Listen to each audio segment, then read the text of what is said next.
শুভ সকাল সবাইকে। আজকে আমাদের বাংলাদেশ অ্যান্ড ইন্টারন্যাশনাল ল এই টপিকে এই বইটা বিশেষ করে শাহাবুদ্দিন স্যার এডিটেড যে বইটা রুটলেস থেকে পাবলিশ হয়েছে, সেই বইয়ের বিভিন্ন চ্যাপ্টার নিয়ে আমরা একটা লেকচার সিরিজ আয়োজন করেছি। তো সেই লেকচার সিরিজে আজকে প্রথম পর্ব। তো আজকের লেকচার সিরিজের আমাদের টপিকটা হচ্ছে সিটিজেনশিপ অ্যান্ড স্টেটলেসনেস, যেটা নিয়ে আলোচনা করবে ওই টপিকের রাইটার বা বুক চ্যাপ্টারের রাইটার মিসেস নরিন রাহিম। আমি একটা ছোট্ট বায়ো দিতে যাচ্ছি মিসেস নরিন রাহিমের। Noreen Rahim is an adjunct lecturer at Independent University Bangladesh and the coordinator at the Center for the Study of Genocide and Justice, Liberation War Museum. Noreen holds an LLM in International Humanitarian Law and Human Rights from the University of Geneva and MSS in Criminology and Criminal Justice from University of Dhaka. She has been contributing to the research on Rohingya genocide by the LWM. The outcome of the research includes two publications, The Testimony of 60 and The Rohingya Genocide Compilation and Analysis of Survivors, which she has co-edited. Her recent publication titled Citizenship and Statelessness, which has been published in the book Bangladesh and International Law, edited by Mohammad Shahabuddin and published by Routledge on February 2021. This chapter looks into the issue of citizenship and statelessness under international law in the context of Bangladesh and with specific reference to the country's Urdu-speaking Bihari community. তো আজকে যে লেকচারটা হবে, লেকচারটা mainly ইংরেজিতে হবে না, এটা হচ্ছে ইংরেজি এবং বাংলা দুটো একটা মিক্সড অ্যাপ্রোচে হবে, যাতে হচ্ছে আমাদের যে পার্টিসিপেন্ট তারা যেন সহজে ইন্টারন্যাশনাল ল এবং মানে বাংলাদেশ অ্যাসপেক্টটা সহজে বুঝতে পারে। তো এই জন্য তো thank you Mrs Rahim for accepting our invitation. Now I give you the floor. Thank you. Thank you. সবাই কেমন আছেন? ভালো ম্যাম। আচ্ছা, আমি আমার লেকচারটায় ইংলিশ এবং বাংলা মিক্স করে বলবো এবং আমি আপনাদের সাথে একটা স্লাইড শেয়ার করে টোটাল যেই লেকচারটা সেটা প্রেজেন্ট করতে যাচ্ছি। আর শুরুতেই আসলে আমি ধন্যবাদ জানাতে যাচ্ছি যে আমাদের জাহাঙ্গীরনগর ইউনিভার্সিটির ল এন্ড জাস্টিস ডিপার্টমেন্টের যে স্টুডেন্টরা এখানে অংশগ্রহণ করছেন এবং এটা ঈদের ছুটি, কিন্তু তারপরেও আপনারা সময় করে আপনাদের আগ্রহের কারণে এই একটা সেশনে অংশগ্রহণ করছেন। আর যারা এটার আয়োজন করেছেন তাদেরকেও আমি অসংখ্য ধন্যবাদ জানাচ্ছি এবং আমি নিজে খুবই লাকি ফিল করছি যে আমাদের এই বাংলাদেশ এন্ড ইন্টারন্যাশনাল ল যে বইটি পাবলিশ হয়েছে অতি সম্প্রতি, সেই বইটি নিয়ে আলোচনার প্রথম যে সেশনটি সেটিতেই আমি অংশগ্রহণ করতে পারছি।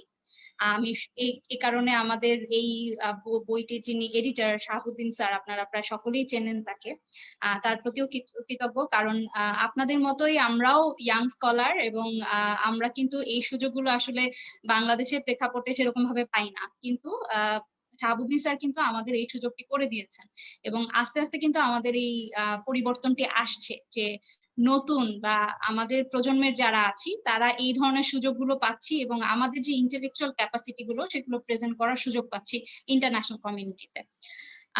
আমি আমার স্লাইডটা যদি আপনাদের সাথে এই মুহূর্তে শেয়ার করি তাহলে আপনারা আমার প্রেজেন্টেশনের আইডিয়াটা সম্বন্ধে পেয়ে যাবেন। আপনারা কি সবাই দেখতে পাচ্ছেন? স্লাইড দেখা যাচ্ছে? জি, দেখা যাচ্ছে।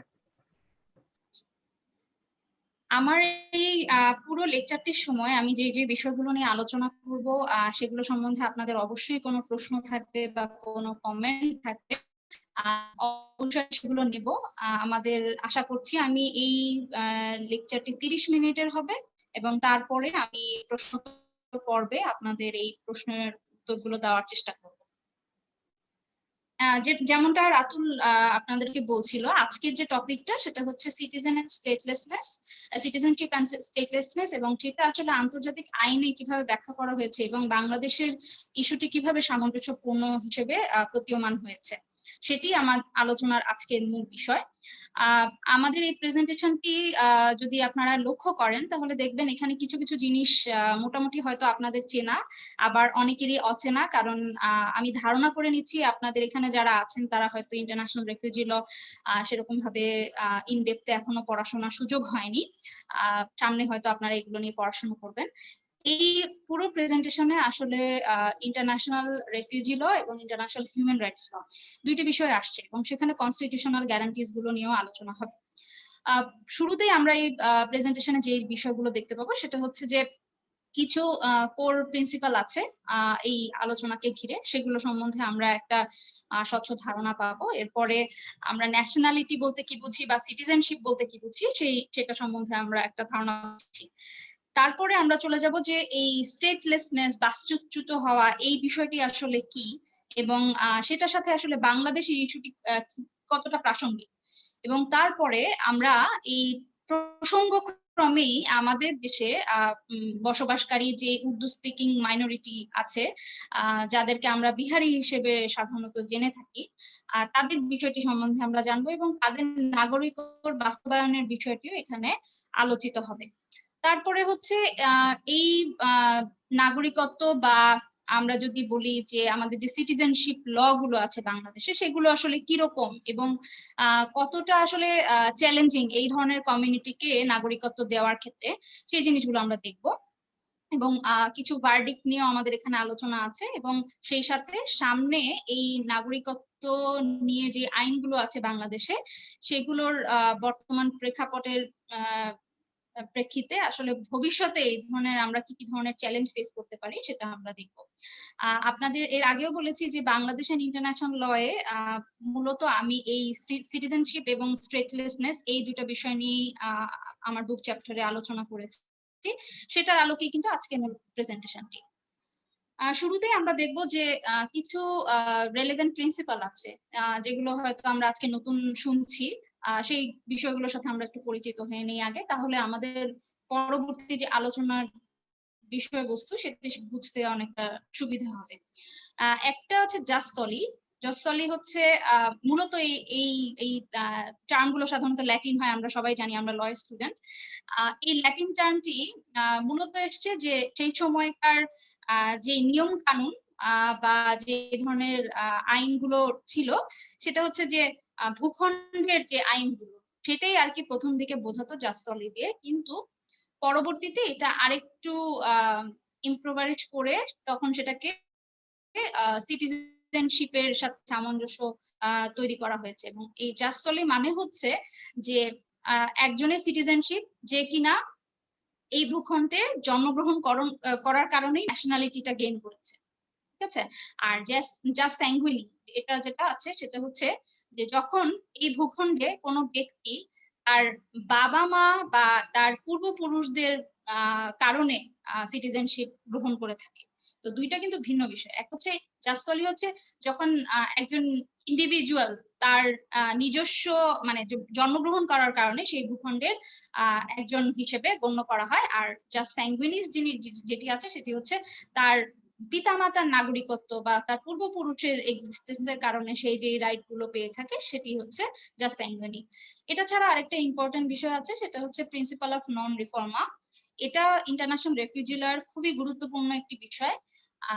এই প্রিন্সিপাল অফ নন রিফর্মা মানে হচ্ছে এই যে আমরা যে দুইটা প্রিন্সিপাল দেখলাম সেটাকেই সেফগার্ড করার মতো একটি প্রিন্সিপাল। অর্থাৎ যখন কোনো ব্যক্তি তার নির্দিষ্ট ভূখণ্ডে সে অবস্থান করছে, সেখানে যদি সে কোনো কারণে পার্সিকিউটেড হয়, অর্থাৎ হয়তো কোনো দাঙ্গা বা কোনো একটা এথনিক ক্লিনজিং বা হয়তো গণহত্যা সংঘটিত হচ্ছে, সেটার কারণেই সে তার ভূখণ্ড ছাড়তে বাধ্য হয়, এবং পরবর্তীতে যখন তার সেই ভূখণ্ডে আবার ফেরত আসার সুযোগ তৈরি হয়, সেই সময় এই প্রিন্সিপালটি একটি গুরুত্বপূর্ণ গ্রাউন্ড হিসেবে গ্রহণ করা হয়, যেটা আপনারা এখানে দেখতে পাচ্ছেন যে এখানে বলা হচ্ছে no one should be returned to a country they would face torture, cruel, inhuman or degrading treatment or punishment or other irreparable harm। অর্থাৎ এই ভূখণ্ডতে যখন তিনি বসবাস করতেন সেই সময় যে দাঙ্গা ফ্যাসাদ কিংবা গণহত্যা সংঘটিত হয়েছে সেটার প্রেক্ষিতে তিনি যখন এই দেশ ছাড়তে বাধ্য হন তার জীবন বাঁচাতে, এবং পরবর্তীতে তিনি যখন ব্যাক করার জন্য মানে একটা গ্যারান্টি পান, সেই সময় দেখতে হবে যে সে যখন এই ভূখণ্ডে আবার ফেরত আসছে তখন আবারও তার পার্সিকিউটেড হওয়ার সম্ভাবনা আছে কিনা। যদি সেটা থেকে থাকে তাহলে কখনোই তাকে জোরপূর্বক এখানে ফেরত পাঠানো যাবে না। এটাই হচ্ছে এই প্রিন্সিপালের মূল একটি ব্যাখ্যা। এবার আসি আমাদের ন্যাশনালিটির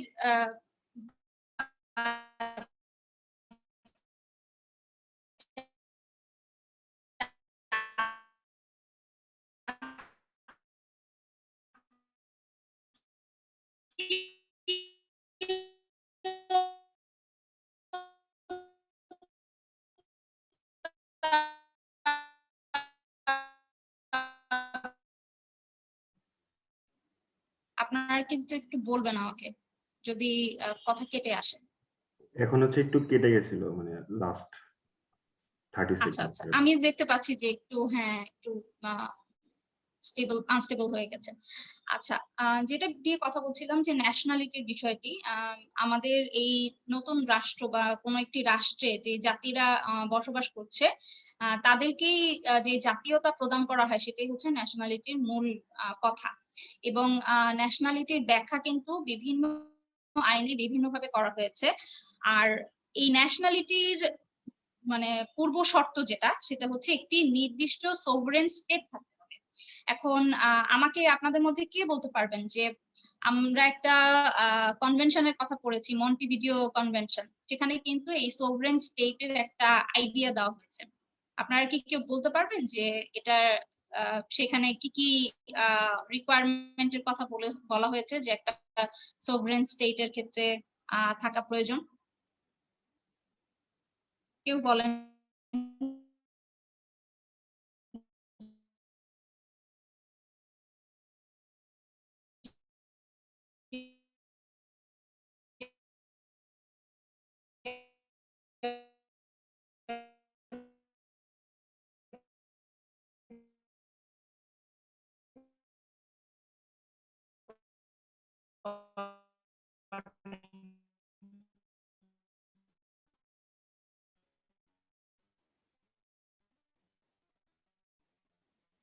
আপনি কি শুনতে পাচ্ছেন আমাদের কথা?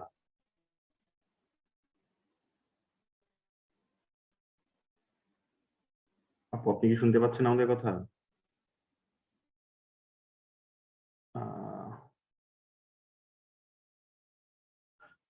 আমি ডিসকানেক্টেড হয়ে গেছেন, সবাই চলে আসবেন।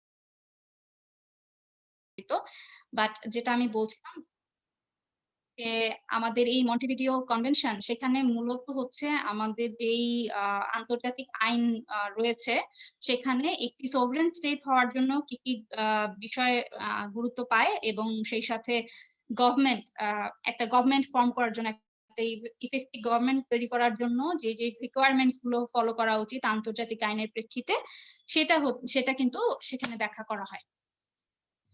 এখন আমরা যদি দেখি যে এই ন্যাশনালিটি বলতে আমরা কি বুঝছি, এখানে খুব অ্যাপ্রোপ্রিয়েট একটা ব্যাখ্যা দেওয়া আছে, সেটা হচ্ছে inter American court of human rights. তারা বলছে যে the political and legal bond that links a person to a given state and binds him to it with ties of loyalty and fidelity, entitling him to diplomatic protection from that state. অর্থাৎ এই যে এই মামলাটির মাধ্যমে মূলত এই ন্যাশনালিটির যে একটি ব্যাখ্যা ইন্টার আমেরিকান কোর্ট দিয়েছে, সেটা কিন্তু আমাদের আলোচনার সাথেও প্রাসঙ্গিক। অর্থাৎ এই রাষ্ট্র কর্তৃক আমরা যে ব্যাখ্যাটি পেয়ে থাকি মূলত সেটি এখানে বলা হচ্ছে। স্ক্রিনটা শেয়ার করি, আপনি আপনার স্ক্রিনটা শেয়ার করলে আরো ভালো। হ্যাঁ। আচ্ছা, আমার স্ক্রিন তো শেয়ার ছিল। আচ্ছা, ডিসকানেক্ট হয়ে গেছে। ঠিক আছে, এখন দেখা যাচ্ছে? হ্যাঁ, এখন দেখা যাচ্ছে। আচ্ছা, তো যেটা বলছিলাম যে আমাদের এই ন্যাশনালিটির যে ব্যাখ্যাটি সেটি আমরা ইন্টার আমেরিকান কোর্টের সাথে একটা প্রাসঙ্গিক হয়, এবং সেই সাথে UDHR universal declaration of human rights, এখানে যে প্রভিশনস গুলো দেওয়া আছে সেটার সাথে কিন্তু আর্টিকেল 15 যেটা আছে সেখানেও কিন্তু এই ন্যাশনালিটি রাইটটি একটা খুব গুরুত্বপূর্ণ হিউম্যান রাইট হিসেবে বলা হয়েছে। এবং এটা এখানে উল্লেখ করা হয়েছে যে কখনোই এই ন্যাশনালিটি রাইট টুকু কারো কাছ থেকে জোরপূর্বক ছিনিয়ে নেওয়া যাবে না। ন্যাশনালিটির রাইটটি বা ন্যাশনালিটি যে টার্মটি সেটা কিন্তু আসলে কোনো লিগ্যাল টার্মের সাথে মানে অরিজিনটা কিন্তু লিগ্যাল টার্ম হিসেবে না। অরিজিনটা হচ্ছে একটা ব্যক্তির নিজস্ব এথনিসিটি বা রেশিয়াল যে আইডেন্টিটি সেটার সাথেই মিলিয়ে এই ন্যাশনালিটিকে ব্যাখ্যা করা হয়ে থাকে। অর্থাৎ আপনি যে রাষ্ট্রে বা যে ভূখণ্ডে জন্মগ্রহণ করছেন, জন্মগ্রহণ করার প্রেক্ষিতে সেখানকার ন্যাশনালিটি ল গুলো যদি আপনাকে সেটা ফেভার করে, যদি আপনি সেখানকার অরিজিনালি নাও হয়ে থাকেন, তখন কিন্তু ওই ভূখণ্ডে জন্মগ্রহণ করার কারণে আপনি সেখানকার ন্যাশনালিটি পেয়ে যাচ্ছেন। এটা একটা বার্থ রাইট আমরা বলতে পারি। এই ন্যাশনালিটির ক্ষেত্রে খুব প্রাসঙ্গিক যে মামলাটি আমরা জেনে থাকি সেটা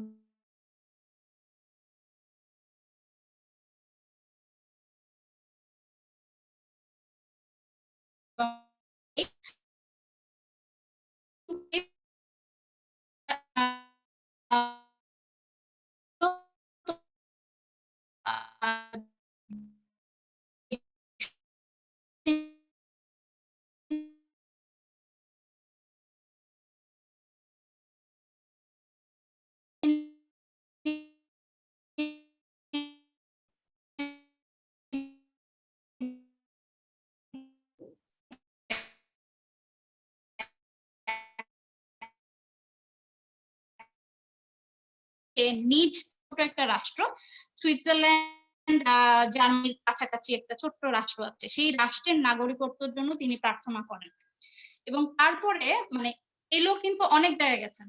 প্রথমে হচ্ছে উনি হচ্ছেন অরিজিনালি জার্মান একজন নাগরিক, তারপরে উনি আবার লিচেস্টাইনের জন্য নাগরিকত্বের অ্যাপ্লাই করেন, এবং তারপরে উনি মালা যান, ওইটাও একটা রাষ্ট্র, এবং সেখানে উনি ব্যবসা শুরু করেন। এবং তারপরে দেখা গেছে যে এই ব্যবসার খাতিরে তিনি ওখানে অনেকদিন থাকেন, এবং এর মাঝ সময়টাতে তিনি জার্মানিতে আসা যাওয়া করেছেন। আর 1943 সালে উনি একদম এক নাগাড়ে গুয়াতেমালায় বসবাস করা শুরু করেন। তারপরে দেখা গেল যে এই সময়টায়, যে সময়টায় গুয়াতেমালায় তিনি ব্যবসার কাজে নিয়োজিত ছিলেন এবং সেখানে বসবাস করছিলেন, ঠিক এরকম একটা সময় তিনি লিচেস্টাইনের নাগরিকত্ব পান এবং সেখানকার পাসপোর্টও পান। এবং তারপরে দেখা গেল যে ওই পাসপোর্ট সময় তিনি আবার গুয়াতেমালায় ফিরে আসেন। লিচেস্টাইনে তিনি কখনোই খুব লম্বা সময়ের জন্য থাকেন নাই, বড়জোর তিনি 2 বার গিয়েছিলেন। তো এই সময়টা দেখা গেছে গুয়াতেমালায় থাকার কারণে সেখানকার যে ল গুলো বা সেখানকার যে সিটিজেনশিপ রাইটস গুলো তিনি এক্সারসাইজ করা শুরু করলেন সেখানে থাকার কারণে। তারপরে দেখা গেল যখন বিশ্বযুদ্ধ চলছিল, এরকম একটা সময়ে নর্থবামকে আর্মি অ্যারেস্ট করে, এবং অ্যারেস্ট করার কারণটায় যেটা দেখা গেছে যে তিনি যেহেতু একজন জার্মান নাগরিক ছিলেন, সেই কারণে দেখা গেছে তাকে ওই সময়টায় অ্যারেস্ট করা হয় এবং তাকে ইউএসএ তে পাঠিয়ে দেওয়া হয়। তারপরে দেখা গেছে যে এই ঘটনার প্রেক্ষিতে গুয়াতেমালা রাষ্ট্রটি তার নর্থবামের যত স্থাবর অস্থাবর সম্পত্তি ছিল গুয়াতেমালার টেরিটরির ভেতরে সেগুলোকে বাজেয়াপ্ত করে এবং নিজেদের করে নেয়। তো পরে দেখা গেছে যে 1951 সালে যখন তখনও তিনি নর্থবাম কিন্তু তখনও ইউএসএ তে অবস্থান করছিলেন, কিন্তু ওই সময়টায় 1951 সালে লিচেস্টাইন সেই ছোট রাষ্ট্রটি নর্থবামের হয়ে আইসিজেতে একটি মামলা উপস্থাপন করে, এবং তাদের মূল বক্তব্য ছিল যে এই যে নর্থবামের যে মামলাটি তারা উপস্থাপন করছে সেখানের মূল বিষয়বস্তু বিষয়বস্তু হচ্ছে যে নর্থবম যেহেতু এটা তাকে আরবিট্রারি একটা অ্যারেস্ট করা হয়েছে, তার আসলে যুদ্ধ কেন্দ্রিক কোন রকম ইনভলভমেন্ট ছিল না, এবং তার এরকম কোনো মানে ফার্দার এরকম কোনো রেকর্ড ছিল না যেটা প্রেক্ষিতে তাকে এরকম ভাবে বিশ্বযুদ্ধের কারণে অ্যারেস্ট করার প্রয়োজন হয়। এবং তারপরে দেখা গেল যে এই আইসিজে এর যে মামলাটায় সেখানে লিচেস্টেন অনুরোধ করলো যে এই যে গুয়াতেমালা যে অস্থাবর সম্পত্তি যে নর্থবমের ক্রোক করে নিয়েছে সেগুলোকে আবার তার কাছে ফিরিয়ে দেওয়া হোক, এবং এইটার কারণে এরকম একটা দাবি করা হলো।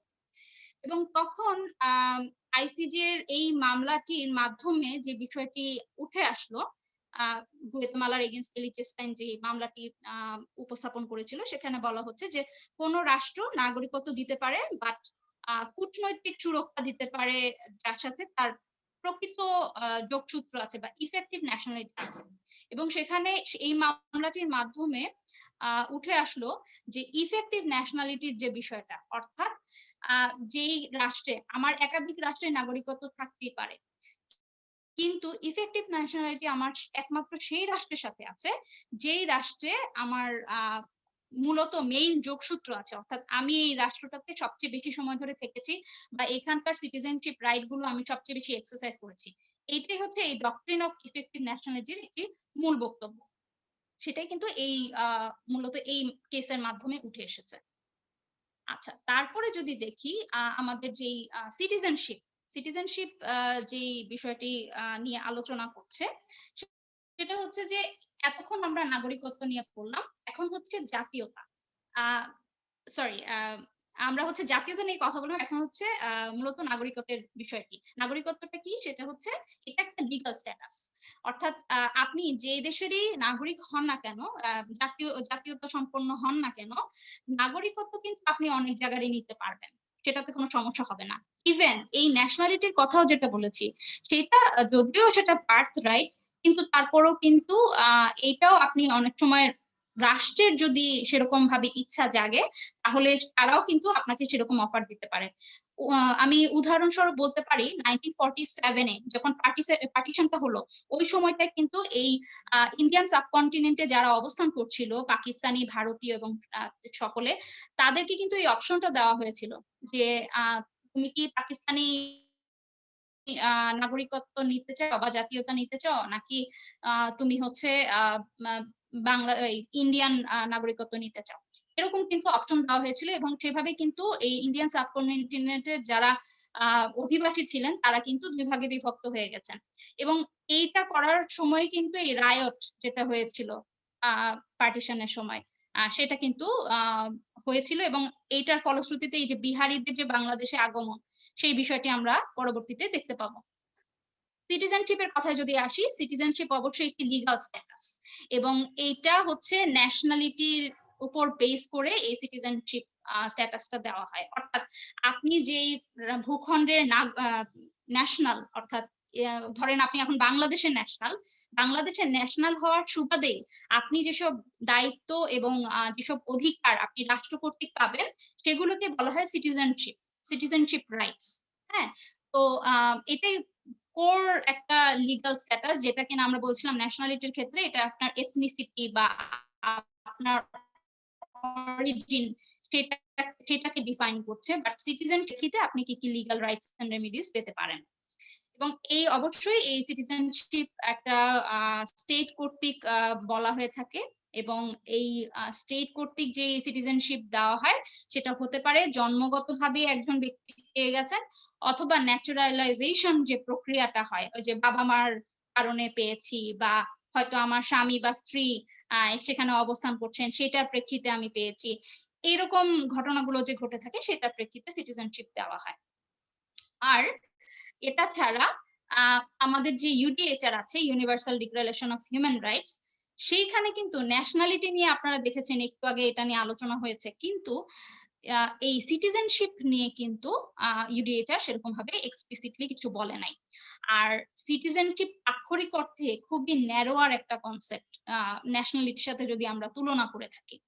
আর এই সিটিজেনশিপ কিন্তু অনেক ভাবে চেঞ্জ করা যায়। ন্যাশনালিটি আপনি জন্মগতভাবে যেই ন্যাশনালিটি পেয়েছেন সেটা কিন্তু চেঞ্জ করা যাচ্ছে না। whereas সিটিজেনশিপ আপনি চেঞ্জ করতে পারেন।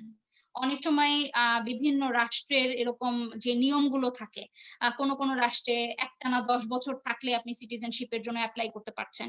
5 বছর থাকলে এপ্লাই করতে পারছেন। এরকম ভাবে আপনি অনেক দেশেরই সিটিজেনশিপ নিতে পারেন। কিন্তু এই যে ন্যাশনালিটির যে বিষয়টি আসছে সেটা কিন্তু আপনার জন্মগতভাবে বা আপনার পিতামাতার কারণে আপনি পাচ্ছেন। সেটা কিন্তু আপনি চাইলেও পরিবর্তন করতে পারবেন না।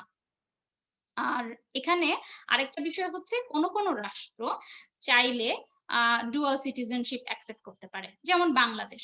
বাংলাদেশে যারা বসবাস করছেন তারা কিন্তু চাইলে ইউকের নাগরিকত্ব নিতে পারেন এবং এটাতে কিন্তু বাংলাদেশ কখনোই রিজেক্ট করে না। অর্থাৎ পাশাপাশি ২ টা আমি সিটিজেনশিপ নিয়ে কোনো একটা জায়গায় রিসাইড করছি সেটা কিন্তু আমাদের রাষ্ট্র সেটা অ্যালাও করে।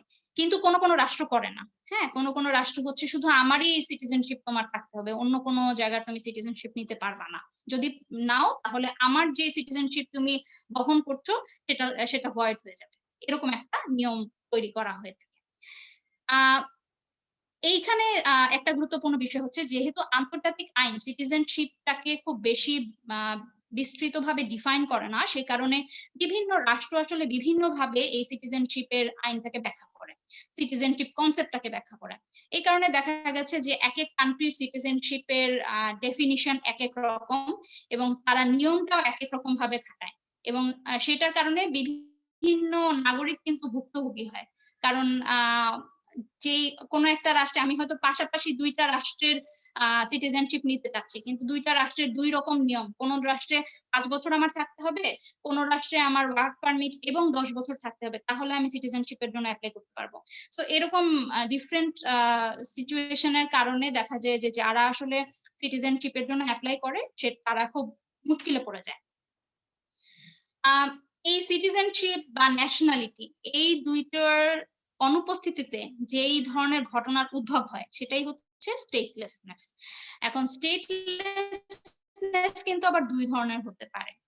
একটা হচ্ছে আইনগতভাবে যখন দেখা যায় যে কোনো একজন ব্যক্তি নাগরিকত্বের অভাব এবং সে কোনোভাবেই আর মানে সেই নাগরিকত্ব বা জাতীয়তা সেইগুলো এক্সারসাইজ করতে পারছেন না, তখন কিন্তু তাকে আইনগতভাবে de jure স্টেটলেস বলা হয়ে থাকে।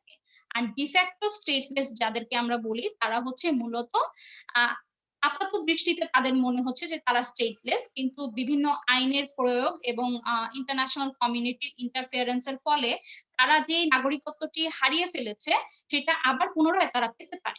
এরকম একটা সম্ভাবনা আছে যাদের, সেটার ক্ষেত্রে আমরা de facto স্টেটলেস কথাটি বলতে পারি।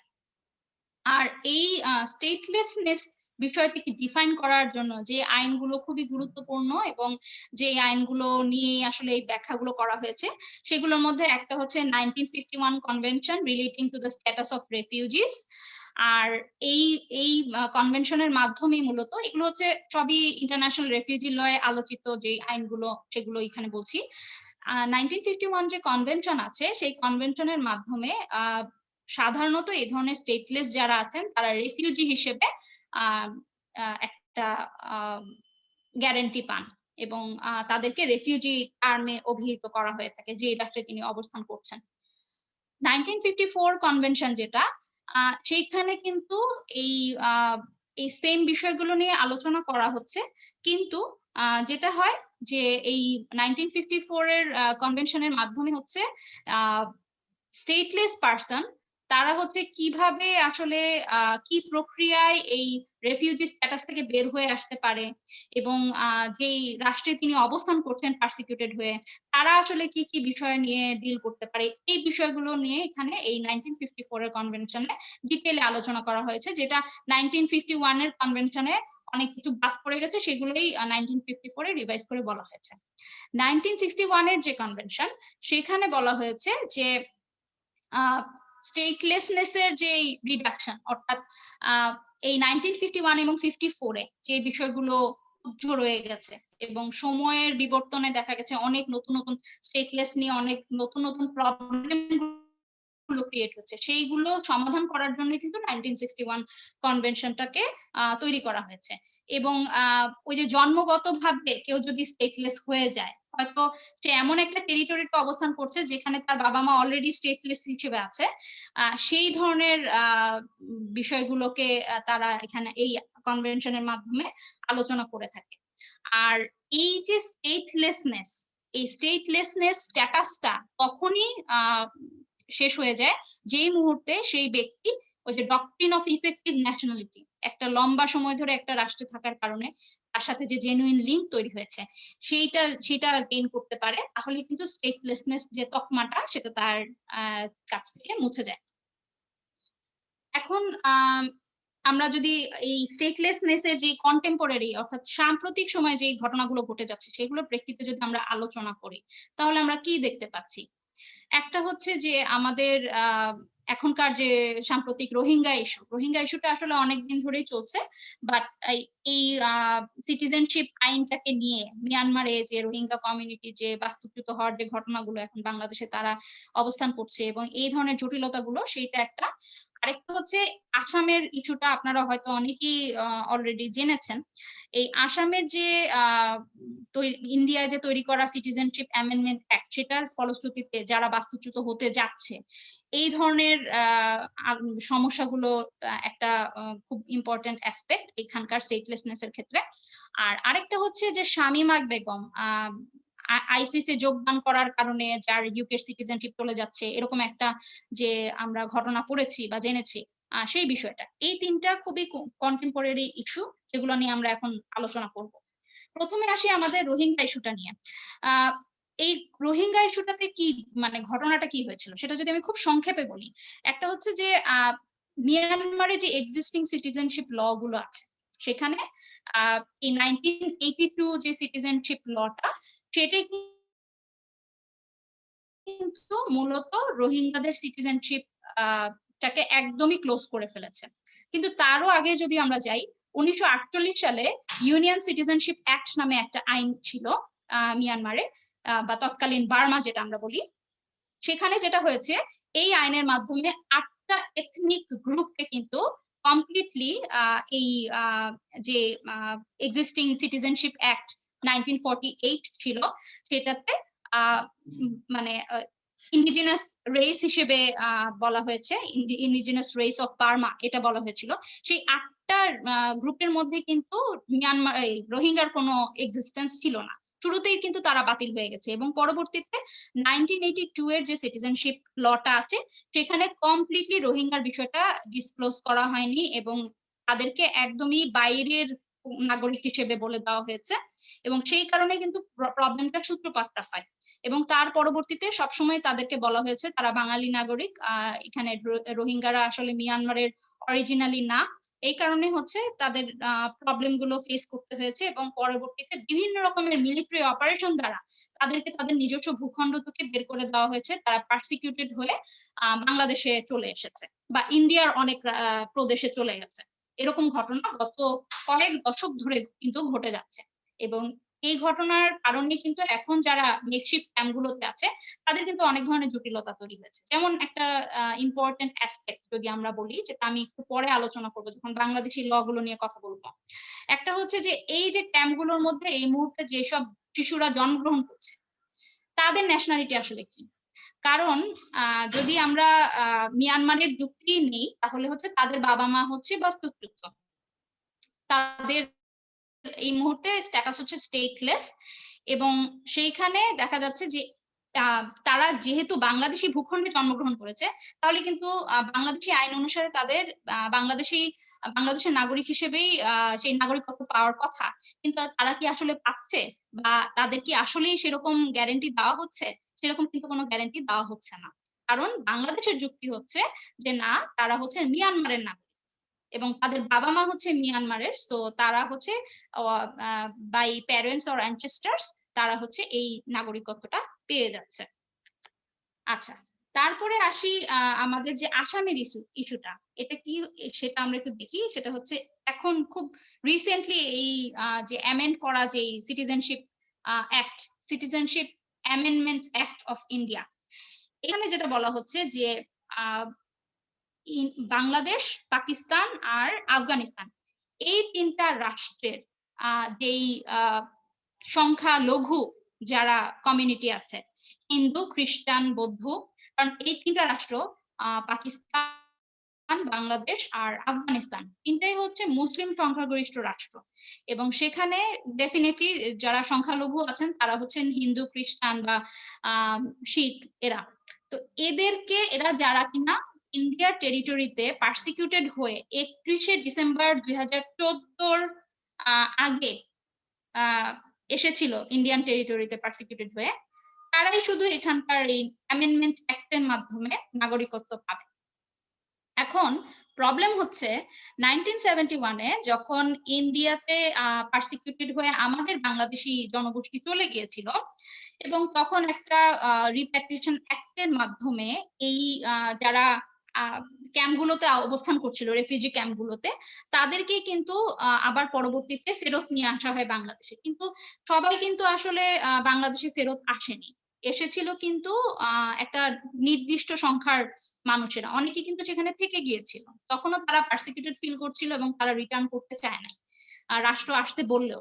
কিন্তু তারা কিন্তু ওই 1971 সাল থেকে ইন্ডিয়ায় বসবাস করছে।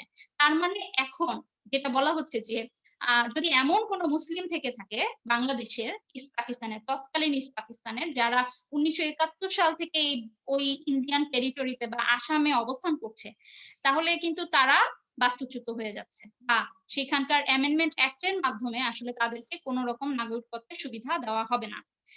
এই ঘটনাটার কারণেই কিন্তু আসামে বিশাল একটা সমস্যা তৈরি হয়েছে। শুধু বাংলাদেশে 1971 সালে যারা চলে গেছে সেরকম ব্যক্তিরা না, আরো অনেকেই কিন্তু এরকম ধরনের আছে ইন্ডিয়ায়, ডাইভার্স একটা কমিউনিটি।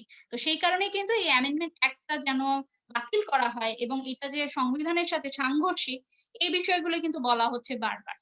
এবং সেই কারণে কিন্তু এখন বাংলাদেশের সেই ব্যক্তিরা যারা চলে গিয়েছিল এবং পরবর্তীতে আর ফেরত আসেনি, এরকম যারা আছেন, তাদেরকে কিন্তু ইললিগাল মাইগ্রেন্ট হিসেবে গণ্য করা হবে ভবিষ্যতে বা এই আইনটার আলোকে। ঠিক আছে, তারপরে যদি আসি আমাদের আরেকটা ইম্পর্টেন্ট একটা এই নাগরিকত্ব, জাতীয়তা, এগুলো নিয়ে যদি আমরা আলোচনা করি, তাহলে খুব ইম্পর্টেন্ট একটা কেস কিন্তু হচ্ছে আমাদের শামীমা বেগমের যে কেস। সেটা কি? সেটা হচ্ছে যে শামীমা বেগমের অরিজিন যদি আমরা দেখি, সে হচ্ছে জন্মগতভাবে ইউকের নাগরিক, ইউকের জাতীয়তা পেয়েছে। আবার তার প্যারেন্টস, বাবা মারা হচ্ছেন বাংলাদেশি কিন্তু ইউকে তে বসবাস করছেন, তাদেরও ইউকে নাগরিকত্ব আছে। তো এই শামীমা বেগম যখন তিনি 15 বছরের ছিলেন, সেই সময়টায় আইসিস যোদ্ধাদের দ্বারা ইন্সপায়ার্ড হয়ে সে এবং তার আরো দুজন বন্ধু, তারা তিনজন মিলে সিরিয়াতে চলে গেলেন আইএস জয়েন করার জন্য এই ইউকে থেকে। এবং এই এই সিচুয়েশনে দেখা গেছে যে তারা হচ্ছে ওই আইএস এর যে হেডকোয়ার্টার রাকায়, সেখানে তারা চলে যায়, এবং একটা সময় 3 বছর ধরে সেখানে থাকাকালীন সময় এই শামীমা বেগম একজন ডাচ নাগরিককে, যিনি কিনা এই আইএস এর রিক্রুটমেন্ট প্রসেসের সাথে জড়িত ছিলেন এই হেডকোয়ার্টারে, তাকে তিনি বিয়ে করেন এবং তাদের 2টি সন্তান হয়। এরকম সময়ে যখন একটা সময় উনি খুবই বিরক্ত হয়ে যান এবং উনি আর আইসিসে থাকতে চাচ্ছেন না, এরকম একটা সিচুয়েশন হয়, তো উনি তখন ইউকে তে ফিরতে চান। কিন্তু যেহেতু তার একটা জঙ্গি সংগঠনের সাথে সংশ্লিষ্টতা ছিল, সে কারণে ইউকে কিন্তু তার এই নাগরিকত্ব সেটা বাতিল করে, এবং তখন শামীমা বেগম দেশে ফিরতে চান এবং দেশে ফিরে এটার ব্যাপারে অ্যাপিল করতে চান। এবং খুব রিসেন্টলি এই ইউকের সুপ্রিম কোর্ট এটা বলেছেন যে অবশ্যই সে ফিরতে পারবে না, কারণ এই বিষয় নিয়ে আর্গু করার জন্য সে ফিরতে পারবে না, আপিল করার জন্য। কারণ সে যদি এখন ইউকে তে এন্টার করে, তাহলে এটা একটা সিকিউরিটি থ্রেট রাষ্ট্রের জন্য, সেহেতু সে এটা করতে পারবে না। খুবই স্ট্রেঞ্জ, বাট এটা ইউকের ন্যাশনাল ল যেটা, সেটা এভাবেই ব্যাখ্যা করছে। তো সেই কারণে এই মুহূর্তে বিষয়টি খুবই মানে কমপ্লেক্স একটা সিচুয়েশনে আছে। ইউকে কমপ্লিটলি বলে দিয়েছে যে ইউকে তে কখনোই সে এন্টার করতে পারবে না, ইভেন সেটা অ্যাপ্লাই করার জন্য, তার এই অ্যাপিল করার জন্য সে এখানে ঢুকতে পারবে না, এটা বলা হয়েছে। আবার সে কিন্তু কখনোই বাংলাদেশে আসেনি, একদম জন্মসূত্রে সে ইউকে তে আছে, ইউকে নাগরিক, এবং কখনোই সে বাংলাদেশে আসেনি। এখন বাংলাদেশেও কিন্তু এই চাপটা আসছে, এবং সেখানে foreign ministry, Bangladesh foreign ministry বলেছে যে আমাদের দেশে যেহেতু সে কখনোই আসেনি, এবং যেহেতু সে একটা জঙ্গি সংগঠনের সাথে সংশ্লিষ্ট, এবং বলা যাচ্ছে না যে এখনো তার সংশ্লিষ্টতা আছে কি নাই, সেক্ষেত্রে আমরাও কিন্তু তাকে গ্রহণ করছি না, এবং সেও কিন্তু এখানে ঢুকতে পারবে না। যে মুহূর্তে সে ঢুকবে সেখানে মামলায় বাংলাদেশি যে এক্সিস্টিং ল আছে কাউন্টার টেরোরিজমের ক্ষেত্রে, সেগুলোতে তাকে অভিযুক্ত করা হবে। এরকম ভাবেই আসলে দুইটি রাষ্ট্র একজন ব্যক্তির নাগরিকত্ব নিয়ে ব্যাখ্যা করেছে। এবার আসি আমাদের যে উর্দু স্পিকিং কমিউনিটি বাংলাদেশে, যাদেরকে আমরা খুব সহজেই বিহারি, নন বেঙ্গলি বা স্ট্যান্ডার্ড পাকিস্তানি হিসেবে বলে থাকি। এই ধরনের যে কমিউনিটি আছে, তাদের সূত্রপাতটা আসলে আমাদের এই তৎকালীন ইস্ট পাকিস্তান বা এখনকার বাংলাদেশে আসলে কিভাবে সূত্রপাতটা হলো? যখন পার্টিশন হওয়ার ফলে আমরা সবাই জানি যে একটা দাঙ্গা হয়েছিল, এবং দাঙ্গাটা হওয়ার কারণে সেখানকার ইন্ডিয়ায় যে বিহার অধ্যুষিত, এবং শুধু বিহার না, এখানকার কিছু ইন্ডিয়ান প্রদেশ আছে যেখানে আসলে মূলত এই কমিউনিটি বসবাস করতো। তারা সেখান থেকে পারসিকিউটেড হয়ে এই ইস্ট পাকিস্তানে অবস্থান করে। মেজরিটি মুসলিম হওয়ার কারণেই কিন্তু তারা আসলে এই এলাকাটিকে বেছে নেয় এবং এখানে চলে আসে। এবং তার পরবর্তী সময় থেকে যখন 1951 সালে পাকিস্তানের সিটিজেনশিপ অ্যাক্টটা তৈরি হলো, তখন থেকে কিন্তু এই বিহারি কমিউনিটি তাদেরকে পাকিস্তানি নাগরিকত্ব দেওয়া হয়েছিল। এবং যে 24 বছর পাকিস্তান এখানে তাদের যে রাষ্ট্র হিসেবে তারা যে রাজত্ব কায়েম করেছে, সেটার মধ্যে কিন্তু তারা পাকিস্তানি ছিল, এবং সব ধরনের সুযোগ সুবিধা কিন্তু তারা ভোগ করেছে। 1971 সালে যখন যুদ্ধটা হলো, খুবই ইন্টারেস্টিং যে ওই সময়টাতে কিন্তু তারা পাকিস্তান আর্মির সহচর হিসেবে কাজ করেছে, এবং সেই কারণে দেখা গেছে যে এই উর্দু স্পিকিং কমিউনিটি তাদেরকে কোলাবোরেটর বলা হয়। এবং এই কোলাবোরেটরদের 1972 সালে ইন্টারন্যাশনাল কমিশন অফ জুডিস যখন তদন্ত করতে আসে বাংলাদেশে আসলে কি ঘটেছিল সেটা জানার জন্য, তখন তারাও কিন্তু এটা উল্লেখ এই জনগোষ্ঠী থেকে তারা কিন্তু কোলাবোরেটর হিসেবে পাকিস্তান আর্মির সাথে যুদ্ধে অংশগ্রহণ করেছিল, এবং এবং এই যুদ্ধে তারা আসলে গণহত্যা সংগঠন করেছে বেঙ্গলি পপুলেশনের এগেনস্টে। তো এই যে ঘটনাটি ঘটে গেল, সেটার কারণে কিন্তু পরবর্তীতে বাংলাদেশের বিভিন্ন আইনে এবং সামাজিক প্রেক্ষাপটে এই উর্দু স্পিকিং কমিউনিটিদেরকে কখনোই গ্রহণ করা হয়নি, এবং সেই প্রবলেমটা এখনো বিদ্যমান। আমরা যদি দেখি যে রিপ্যাট্রিয়েশন যে প্রসেসটা আছে, সেই রিপ্যাট্রিয়েশন প্রসেসের ক্ষেত্রে আমরা যেটা দেখতে পারি যে যুদ্ধ পরবর্তী ক্ষেত্রে যখন পাকিস্তান এবং বাংলাদেশ দুটি আলাদা রাষ্ট্র হিসেবে ইমার্জ করলো, তখন এই ব্যক্তিদেরকে সেই সুবিধাটি দেওয়া হলো যে তুমি কোনখানকার ন্যাশনালিটি নিতে চাও, পাকিস্তানে চলে যেতে চাও নাকি বাংলাদেশে থাকতে চাও। এই ধরনের সুযোগগুলো যখন দেওয়া হলো, তখন হচ্ছে ICRC, international committee of red cross, তারা হচ্ছে এখানে ইন্টারভিন করলো এই ঘটনাটিতে, এবং তারা এই রিপ্যাট্রিয়েশন বা রিহ্যাবিলিটেট করা সেটার কাজটিতে মনোনিবেশ করলো ইস্ট পাকিস্তানে বা তখনকার বাংলাদেশে। তখন যেটা হলো যে কিছু সংখ্যক এই আইসিআরসির মাধ্যমে পাকিস্তানে ফেরত চলে গেল, রিপ্যাট্রিয়েটেড হলো, কিন্তু অনেকেই তখনও অ্যাপ্লাই করে যাচ্ছে পাকিস্তানের নাগরিকত্বের জন্য, এবং তারা রিপ্যাট্রিয়েটেড হয়ে যাবে এরকম একটা সুযোগ চাচ্ছে, এরকম একটা অবস্থা। তখন দেখা গেল একটা ডেলি এগ্রিমেন্ট হলো 1973 সালে ইন্ডিয়া, পাকিস্তান আর বাংলাদেশের মধ্যে। সেখানে পাকিস্তান যুক্তি দিল যে ঠিক আছে, আমরা রাষ্ট্র হিসেবে এই উর্দু স্পিকিং কমিউনিটির অনেককেই রিপ্যাট্রিয়েট করব, যদি কিনা আমাদেরকে আমাদের যেসব পাকিস্তান প্রিজনার্স অফ ওয়ার আটকা পড়ে আছে যুদ্ধ পরবর্তী সময়, তাদেরকে যদি ফেরত দেওয়া হয়, সেটার প্রেক্ষিতে আমরা কিছু সংখ্যক নিব। তো তখন সেই প্রসেসটা শুরু হলো, কিন্তু 1974-এ কিন্তু এটা হল্ট হয়ে গেল, এবং পাকিস্তান কিন্তু আজ পর্যন্ত ওই কিছু সংখ্যক নিয়ে নেওয়ার পরে তারপরে কিন্তু যতগুলো অ্যাপ্লিকেশন ছিল কোনোটাই আর গ্রহণ করেনি, এবং পরবর্তীতে কিন্তু তারা নিজেদের আইন দিয়ে কিন্তু এটা ব্যাখ্যা করে ফেলেছে। 1951 সালের যে পাকিস্তান সিটিজেনশিপ অ্যাক্ট, সেইটা আবার 1978 সালে ওরা আবার চেঞ্জ করে ওখানে লিখে দিল যে 16 ডিসেম্বরের পর থেকে, 1971-এর পর থেকে যারা পাকিস্তানের ভূখণ্ডতে জন্মগ্রহণ করছে তারাই এখানে পাকিস্তানের নাগরিকত্ব পাবে, আর তার আগে যারা আছে তারা যদি ইস্ট পাকিস্তানে থেকে থাকে বা জন্মগ্রহণ করে থাকে বা ওখানে বসবাস করে থাকে তারা এই নাগরিকত্ব পাবে না।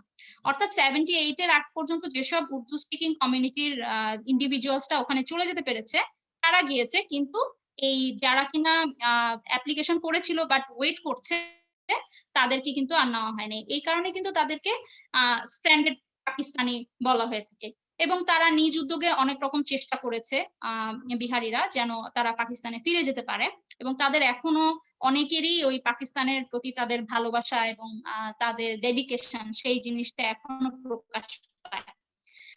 আনফরচুনেটলি এই যে রিপ্যাট্রিয়েশনের প্রসেসটা এটা হল্ট করা হলো 1973 সালে, কারণ আইসিআরসি যে রিহ্যাবিলিটেশন এবং রিপ্যাট্রিয়েশনের কাজটি করছিল ফান্ড না থাকার কারণে তাদেরকে এখানকার বাংলাদেশের যে অপারেশন সেটা ক্লোজ করতে হয় এবং তারা চলে যায়।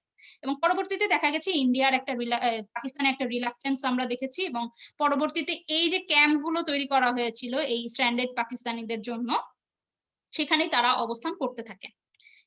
এবং ওই 1973 সাল পর্যন্ত 1,78,069 জন মূলত এই বাংলাদেশ থেকে পাকিস্তানে চলে যেতে পেরেছে। বাট দেখা গেছে যে একটা লম্বা লিস্ট রয়ে গেছে, বহু সংখ্যক মানুষ আইসিআরসি তে তখনও রয়ে গেছে।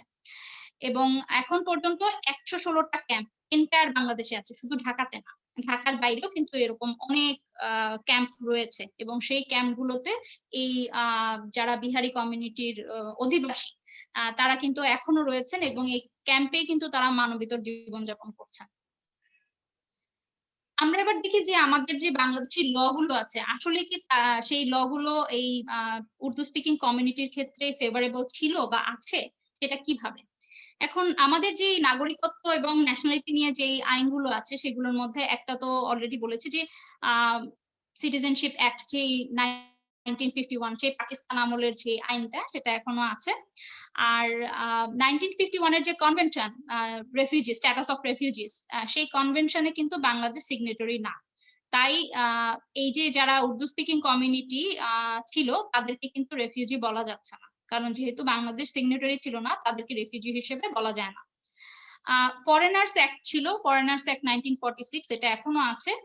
সেটার মাধ্যমে কিন্তু এই উর্দু স্পিকিং কমিউনিটিকে ব্যাখ্যা করা হয়েছে তারা ফরেনার বাংলাদেশে। সিটিজেনশিপ অ্যাক্ট 1951 এটাও বলতে গেলে ওই পাকিস্তান আমলের যে আইনটা সেটাই চলছে, সেটাই খুব বেশি পরিবর্তন হয়েছে বলে আসলে লক্ষ্য করা যায় না। তবে বাংলাদেশ পরবর্তীতে যুদ্ধ পরবর্তী সময় যখন বাংলাদেশ নতুন স্টেট হিসেবে ইমার্জ করলো তখন কিন্তু তারা এই সিটিজেনশিপের অর্ডার, টেম্পোরারি অর্ডার বা অ্যামেন্ডমেন্ট অর্ডিন্যান্স এই দুটো তৈরি করলো এবং সেইভাবে কিন্তু বাংলাদেশের সিটিজেনশিপ নিয়ে ব্যাখ্যা করার চেষ্টা করলো। কিন্তু আমরা যদি আমাদের সংবিধান দেখি, আমাদের সংবিধানে আমরা কিন্তু সবসময় দেখি যে প্রত্যেকটা প্রভিশনের শুরুতে বলা থাকে বাংলাদেশের সকল নাগরিক এই সুবিধা ভোগ করবে, বাংলাদেশের সকল নাগরিক এটার অন্তর্গত, এইভাবে লেখা থাকে। কিন্তু এই যে নাগরিকের যে ব্যাখ্যা, সিটিজেন হিসেবে যে সিটিজেন, আমরা বাংলাদেশের সিটিজেন কাকে বোঝাই, এই ব্যাখ্যাটা কিন্তু সংবিধানে দেওয়া হয়নি। শুধুমাত্র আর্টিকেল 6 এ কিন্তু সিটিজেনদের বিষয়ে বলা হয়েছে, বাট আমরা যদি ওইভাবে দেখি তাহলে কিন্তু সংবিধানে এক্সপ্লিসিট ওয়েতে যেরকম ব্যাখ্যা করা প্রয়োজন ছিল সিটিজেন মানে আমরা কাকে বুঝাচ্ছি সেটা কিন্তু ব্যাখ্যা করা নেই। আর বাংলাদেশ যদি ওই সেই প্রিন্সিপাল 3টা আমরা যেটা আলোচনা করেছি সেই প্রিন্সিপাল গুলোর মধ্যে যদি দেখি তাহলে জাস্ট সলি যেটা জন্মগতভাবে একজন ব্যক্তি জাতীয়তা পাবে, নাগরিকত্ব পাবে, এই যে এই প্রিন্সিপালটা সেটা বাংলাদেশ ফলো করে। কিন্তু সিটিজেনশিপ দেওয়ার ক্ষেত্রে কিন্তু আবার জাস্ট অনলি স্যাঙ্গুইনলি দুইটাই তারা রিকগনাইজ করে যদি কোনো ফরেনার বাংলাদেশের সিটিজেনশিপ চাইতে পারে সেটার ক্ষেত্রে। বাট অরিজিনালি বাংলাদেশের ন্যাশনালিটি সেটার ক্ষেত্রে জাস্ট অনলি যেটা সেটা বাংলাদেশ ফলো করে থাকে। আর আরেকটা বিষয় হচ্ছে যে নন রিফর্মার, যেটা নন রিফর্মার তো আসলে ইন্টারন্যাশনাল কমিউনিটি যে কোনো স্টেটই মানতে বাধ্য, এটা একটা এক্সক্লুসিভ একটা রাইট স্টেটলেসনেস এর ক্ষেত্রে। কিন্তু বাংলাদেশ কিন্তু এটা সবসময় মাথায় রাখতে হবে যে 1951 কনভেনশন যেটা রেফিউজি নিয়ে ডিল করছে সেটা কিন্তু বাংলাদেশ সিগনেটরি না। তারপরে যেটা হলো এই যে এই দুইটা অর্ডারে মূলত দুই ধরনের মানে সিটিজেনশিপের কথা বলা হলো। সেটার মধ্যে একটা আমি একটু পড়ি, সেটা হচ্ছে ডেফিনিশনে একটা ক্রাইটেরিয়া বলা হয়েছে who or whose father or grandfather was born in the territories of Bangladesh now comprised in Bangladesh and who was a permanent resident of the territories in Bangladesh on 25th March 1971 and continues to be resident. অর্থাৎ 25শে March 1971 সাল থেকে শুরু করে এখন পর্যন্ত যারা continuous ওয়েতে বাংলাদেশে থাকছে সেই রকম ব্যক্তিদেরকে সিটিজেনশিপ টেম্পোরারি প্রভিশনস অর্ডার দিয়ে তাদেরকে সিটিজেনশিপ দেওয়া যেতে পারে। আর আরেকটা হচ্ছে যে who was a permanent resident of territories now comprised in Bangladesh on the 25th day of March। অর্থাৎ যারা 25th মার্চের পরেও অবস্থান করছেন তাদেরকেও আমরা একটা ক্যাটাগরিতে ফেলেছি, আর 25th মার্চের আগে যারা ছিলেন তাদেরকেও আমরা একটা ক্যাটাগরিতে ফেলেছি। সুতরাং এইভাবে আসলে আমাদের বাংলাদেশের নাগরিক যারা তাদেরকে ব্যাখ্যা করা হয়েছে। এবার আমরা কিছু ছোট ছোট জাজমেন্ট, খুব দ্রুত, আমার হাতে সময় বেশি নেই, আমি খুব অল্প করেই জাজমেন্ট গুলো বলে যাচ্ছি। খুব ল্যান্ডমার্ক একটি জাজমেন্ট, সেটা হচ্ছে গোলাম আজমের ক্ষেত্রে ফার্স্ট এবার একটা মামলা যেটা কিনা বাংলাদেশের সিটিজেনশিপ নিয়ে ডিল করছে। এই মামলায় যেটা হয়েছিল যে যুদ্ধ পরবর্তী সময় কিন্তু গোলাম আজম তিনি একজন কোলাবরেটর ছিলেন এবং তিনি পাকিস্তানে চলে গেছেন, সেখানে তিনি রিসাইড করছিলেন এবং লম্বা সময় ধরে তিনি দেশে আসেননি। সেইরকম একটা সময়ে যেটা বলা হয়েছে যে গভর্নমেন্ট থেকে একটা এই মামলাটা তৈরি করা হলো, উনি যখন ফেরত আসলেন এবং আবার নাগরিকত্বের জন্য অ্যাপ্লাই করলেন নতুন বাংলাদেশি যে নাগরিকত্ব আইন সেটার প্রেক্ষিতে, তখন তাকে বলা হলো, গভর্নমেন্ট থেকে অ্যালিগেশন আসলো যে না, তাকে আমরা নাগরিকত্ব দিতে পারি না। এক নাম্বার কথা হচ্ছে সে যুদ্ধের পরবর্তী সময় থেকে বাংলাদেশ যখন স্বাধীন হলো এই লম্বা সময় ধরে তিনি বাংলাদেশে অবস্থান করেন নাই। দুই নাম্বার কথা হচ্ছে গোলাম আজম একজন কোলাবরেটর ছিলেন এবং তিনি পাকিস্তানের অ্যালিজিয়েন্স নিয়েছিলেন, অর্থাৎ পাকিস্তানকে সবসময় সমর্থন করেছেন এবং পাকিস্তানের আনুগত্য স্বীকার করেছেন। সুতরাং তাকে কখনোই কোনোভাবে বাংলাদেশের নাগরিকত্ব আবার তাকে দেওয়া যেতে পারে না।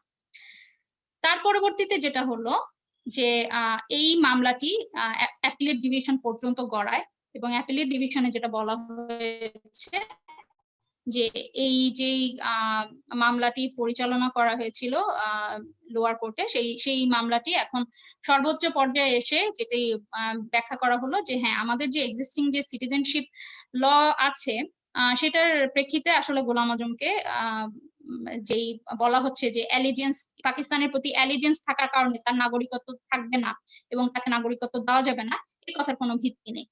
এটা জাস্ট শুধুমাত্র একটা স্টেটের প্রতি তার অ্যালিজেন্স থাকলেই যে তার প্রিভিয়াস যেই রেকর্ড এবং প্রিভিয়াস যেই যে একটা ট্র্যাক আছে সেটাকে ডিনাই করা সম্ভব না, সুতরাং তাকে নাগরিকত্ব দেওয়া হবে। তার পরবর্তীতে দেখা গেল এই ঘটনার পরিপ্রেক্ষিতে মুক্তার আহমেদ নামে একজন ব্যক্তি, তিনি হচ্ছেন মূলত একজন বিহারি এবং তিনি কিন্তু এই আইসিআরসির মাধ্যমে অ্যাপ্লাই করেছিলেন পাকিস্তানে ফেরত যাওয়ার জন্য, রিপ্যাট্রিয়েটেড হওয়ার জন্য, কিন্তু সেটা আনফরচুনেটলি হয় নাই, তিনি বাংলাদেশে অবস্থান করছিলেন। এরকম সময় তিনি একটি মামলা করলেন যে ঠিক আছে, যেহেতু আপনারা বললেন যে একটা রাষ্ট্রের প্রতি অ্যালিজেন্স থাকলেই যে আরেকজনের রাষ্ট্রের নাগরিকত্ব ছিনিয়ে নেওয়া হবে তা না, তাহলে সেক্ষেত্রে আমি সেই আমার নাগরিকত্বটা আমি চাই এবং বাংলাদেশেও যেন আমি থাকতে পারি সেই ব্যবস্থা করে দেওয়া হোক। তখন এই জাজমেন্টটা বলল যে জাস্ট বিকজ সে যে ওই 1972 সালে আইসিআরসির মাধ্যমে পাকিস্তানে রিপ্যাট্রিয়েটেড হওয়ার জন্য একটা অ্যাপ্লিকেশন করেছিল, এই ধরনের একটা অ্যাপ্লিকেশন করার ফলে কিন্তু বাংলাদেশের যে নাগরিকত্ব এখন সে এখানে অবস্থান করছে সেই যুদ্ধ পরবর্তী সময় থেকে, সেটা কিন্তু তার কাছ থেকে তুলে নেওয়া যাবে না, এই কথাটাই বলা হলো। যেটা কিনা ওখানে গভর্নমেন্ট ক্লেম করেছিল যে তাকে নাগরিকত্ব দেওয়া যাবে না কারণ সে পাকিস্তানের প্রতি আনুগত্য স্বীকার করেছে এবং গোলাম আজম একটা লম্বা সময় ধরে সেখানে থেকেছে, সুতরাং তাকে দেওয়া যাবে না। এই ঘটনার উল্টা ঘটনাটা এইখানে ঘটলো এবং সেখানে বলা হলো যে যখন আমি আইসিআরসির মাধ্যমে অ্যাপ্লাই করেছি সেক্ষেত্রে আমি তার যে বাংলাদেশের বর্তমান নাগরিকত্ব সেটা আমরা তুলে নিতে পারি না এবং ফলস্বরূপ তার যে সিটিজেনশিপ রাইটসটা এই মুহূর্তে বাংলাদেশে আছে সেটা বলবৎ থাকবে। তারপরে দুটা খুব ফাস্ট ডেভেলপমেন্ট হয়েছে 2003 সালে আর 2008 সালে। দেখেন অনেক লম্বা সময় কিন্তু পার হয়ে গেছে। এই মুক্তার আহমেদেরটা 1984 সালে হয়েছে জাজমেন্ট, আর 1994 সালে ফাইনাল জাজমেন্ট হয়েছে গোলাম আজমের। এর পরবর্তী সময় কিন্তু একটা লম্বা গ্যাপ হয়ে গেছে এবং স্টিল বাংলাদেশে উর্দু স্পিকিং কমিউনিটিকে কিন্তু কোনো রকম রাইটস রেমিডিস দেওয়া হয়নি এবং তারা কিন্তু ক্যাম্প লাইফই লিড করছিল। 2003 সালে আবিদ খান এবং আবিদ খানের সাথে আরো কিছু 10 জন এরকম পিটিশনার, তারা এরকম আদালতের কাছে গেল এবং তারা জানতে চাইলো যে এই যে এক্সিস্টিং যে 1951 সালের যে অ্যাক্টটা আছে সিটিজেনশিপের এবং অর্ডারটা আছে 1972 সালের, এইটার প্রেক্ষিতে এই যারা উর্দু স্পিকিং কমিউনিটি আছে তারা কি আসলে নাগরিকত্ব পেতে পারে কিনা এবং তারা আসলে বাংলাদেশের নাগরিক হিসেবে যে এই যে রাইট থাকা প্রয়োজন সেগুলো কেন পাচ্ছে না, এগুলো নিয়ে তারা আসলে আদালতের শরণাপন্ন হলো।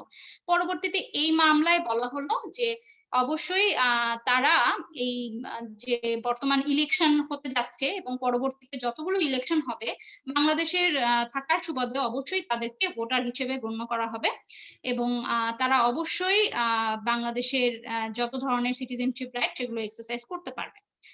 পরবর্তীতে 2008 সালে সাদাকাত খান এবং তার সাথে আরো কয়েকজন পিটিশনার মিলে আবারও আদালতে শরণাপন্ন হন এবং তারা বলেন যে এই যে আপনারা এর আগের যে মামলাটিতে আপনারা বলেছেন যে বাংলাদেশে অবস্থান করার কারণে বাংলাদেশের রাইটস এক্সারসাইজ করতে পারবো আমরা এবং সেই সাথে আমরা ভোটার হিসেবেও নির্বাচনে অংশগ্রহণ করতে পারবো, তাহলে এখন আমরা তো মূলত ঢাকা কেন্দ্রিক যে ক্যাম্পগুলোতে অবস্থান করছিল তারাই 2003 সালে মামলা করেছে, তাহলে 2008 সালে এসে তারা জিজ্ঞেস করছে যে বাংলাদেশের অন্যান্য যেসব ক্যাম্পগুলো আছে সেই ক্যাম্পের ক্ষেত্রে আপনারা কি নির্দেশনা দিচ্ছেন, কারণ 2003 সালে যে মামলাটি হয়েছিল সেখানে শুধুমাত্র উল্লেখ করা ছিল বাংলাদেশের যে জিনিভা ক্যাম্প, ঢাকা শহরের যে জিনিভা ক্যাম্পটা আছে সেই ক্যাম্পে যারা অবস্থান করছেন তারা ভোটার রাইট পাবে।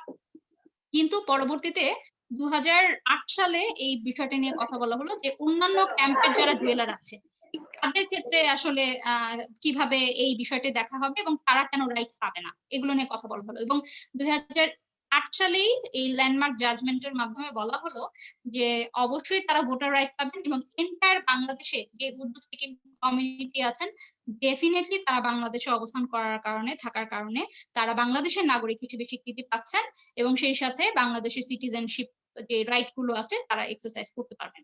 এভাবে মূলত এত লম্বা সময় ধরে উর্দু স্পিকিং কমিউনিটিকে যেরকম ভাবে ডিপ্রাইভ করা হয়েছে, ডিসক্রিমিনেট করা হয়েছে, সেগুলো হচ্ছে এই 2008 সালের মামলাটির মাধ্যমে মূলত তারা এক্সপ্লিসিটলি আদালতের কাছ থেকে, রাষ্ট্রের কাছ থেকে তারা এই গ্রহণযোগ্যতাটি পায় যে তারা ডেফিনেটলি বাংলাদেশের নাগরিক। এবং তার পরবর্তীতে এখন তাদের যে সংগ্রামটি অব্যাহত আছে সেটা হচ্ছে তারা এখন আর এই ক্যাম্পে থাকতে চায় না এবং ক্যাম্প থেকে তারা বের হয়ে আসতে চায় এবং ক্যাম্প লাইফের বাইরে তারা স্বাভাবিক বাংলাদেশের নাগরিক হিসেবে অন্যরা যেভাবে জীবনযাপন করছে সেভাবে তারা চায় এবং কনস্ট্যান্ট কিন্তু তারা এই ক্যাম্প এভিকশনের শিকার হচ্ছেন, অর্থাৎ ক্যাম্প এরিয়াটা একটা বিশাল এরিয়া, লম্বা সময় ধরে এখানে ক্যাম্প ছিল, সো এখানে কিন্তু কনস্ট্যান্ট একটা প্রেসার আছে এবং প্রায় সময়ই জমি দখলের মতো একটা বিষয় চলে আসছে যেটা তাদের লাইফটাকে আরো আরো ক্ষতিগ্রস্ত করছে। খুব কনক্লুশনে আমরা যদি চলে আসি, কনক্লুশনে আমরা দেখতে পারি যে এই মুহূর্তে আমরা এইসব আলোচনার প্রেক্ষিতে এখন বুঝতে পারলাম যে বিহারিরা কিন্তু বা আমরা যাদেরকে উর্দু স্পিকিং কমিউনিটি বলছি তারা কোনোভাবেই কিন্তু এখন আর মানে রেফিউজি, স্টেটলেস এগুলো বলা যাবে না বা স্ট্যান্ডার্ড পাকিস্তানি এই কথাগুলো বলা যাবে না, তারা এখন জেনুইনলি বাংলাদেশের নাগরিক এবং এই 2008 মামলার মাধ্যমে কিন্তু তাদেরকে সেই নাগরিকত্বর বিষয়টিকে ক্লিয়ার করা হয় এবং এই কনস্টিটিউশন মানতেই তারা বাধ্য এবং কনস্টিটিউশনের যে ফান্ডামেন্টাল গ্যারান্টিজ গুলো আছে সেগুলো কিন্তু এই উর্দু স্পিকিং কমিউনিটিকে দেওয়া হবে এবং তারা যত ধরনের অ্যাডমিনিস্ট্রেটিভ যেসব সার্ভিস আছে বা জুডিশিয়াল যেসব রেমিডিজ আছে সেগুলো কিন্তু একজন আমি আপনি যেরকম ভাবে ভোগ করছি ঠিক সেরকম ভাবে তারা ভোগ করবে এবং তাদেরকে রাষ্ট্র সেই ধরনের সুবিধা নিশ্চয়তা দিতে বাধ্য। সো এই হচ্ছে মোটামুটি আমাদের এই সিচুয়েশনটা। তবে 2016 সালে একটা বিল পাশ করা হয়, পাশ করা না মানে 2016-তে একটা বিল প্রস্তাব করা হয় সিটিজেনশিপের ল হিসেবে, কারণ আমাদের এক্সপ্লিসিটলি এরকম সিটিজেনশিপ নিয়ে যে ল সেটার খুব অভাব। তো সেই কারণে 2016 সালে একটা এরকম বিল দেওয়া হয় এবং সেই প্রপোজ বিলে কিন্তু আবারও সেই গোলাম আজমের সময়কার যে ব্যাখ্যা, সেই ব্যাখ্যাগুলো আবার চলে আসছে। এবং এই 2008 সালে যে জাজমেন্টের মাধ্যমে তাদেরকে নাগরিকত্ব দেওয়া হচ্ছে, সেইটার কিন্তু একদম অপোজিট ঘটনা। এবং সেটা কিন্তু সেই মামলার কি বলবো, মামলার যে গ্যারান্টিস গুলো দেওয়া হয়েছে, কনস্টিটিউশনাল গ্যারান্টিস, সেটার সাথে কমপ্লিটলি সাংঘর্ষিক একটা কিছু প্রভিশন এখানে তুলে ধরা হয়েছে এই 2016 বিলে। সো এটা একটা খুব জটিল একটা প্রক্রিয়া যেটা এখনো চলমান, এবং এটা নিয়ে প্রচুর লেখালেখি হচ্ছে এবং এটা নিয়ে প্রচুর আলোচনা হচ্ছে যেন এই বিলটি বাতিল করা হয় এবং এক্সিস্টিং যেসব ল আছে সেই ল গুলোকে মেনে চলা হয়, এবং সেই সাথে যে জাজমেন্ট গুলো দেওয়া হয়েছে উর্দু স্পিকিং কমিউনিটিদের ফেভারে সেইগুলো যেন মেনে চলা হয়। সো এইটা একটা খুব জটিল প্রক্রিয়া যেটা সামনে আমরা হয়তো দেখবো, এবং এটা নিয়ে আরো আলোচনা সামনে হবে, এখনো এটা প্রক্রিয়াধীন আছে। সো এই হচ্ছে আমার একদম শেষ পর্যায়ে আমি। আর এখানে কিছু আমি লিটারেচার দিয়েছি, আপনাদের প্রয়োজন হলে আপনারা দেখতে পারবেন। আমি আপনাদেরকে এখানে চ্যাট বক্সে সম্ভব হলে বা রাতুলের মাধ্যমে আপনাদেরকে আমি স্লাইডটা শেয়ার করে দিব। আর আমি একটা ছোট্ট 2 মিনিটের ভিডিও দেখাতে চাচ্ছি। রাতুল, আমি কি সময় পাবো? আমি যদিও অনেক সময় নিয়ে ফেলেছি। হ্যাঁ, শিওর, দেখা যাবে, সমস্যা নেই। আচ্ছা, জাস্ট 2 মিনিটের একটা ভিডিও। আমরা জাস্ট একটু ক্যাম্প লাইফটা একটু দেখতে চাই, হ্যাঁ? কারণ আমরা অনেকেই আমাদের ক্যাম্পে যাওয়ার সুযোগ হয়নি সেহেতু আমরা একটু দেখি যে আসলে ওরা কিভাবে আছে বা থাকছে।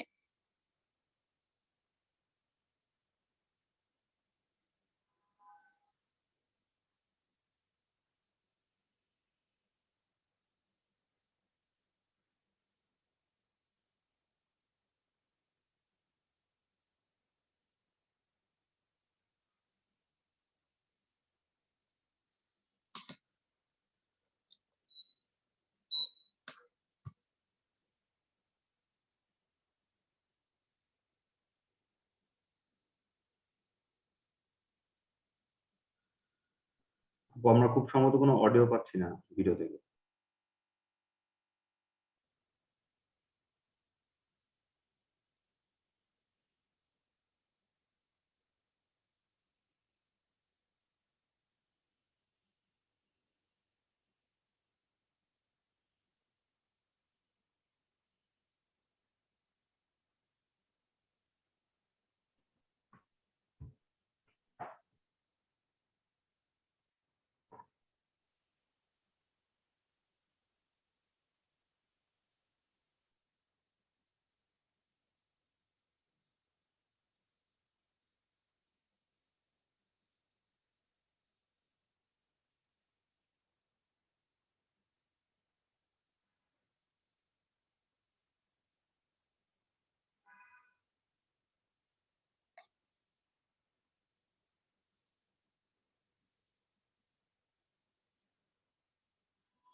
Thank you so much. কারো যদি কোনো প্রশ্ন থাকে এখন করতে পারেন।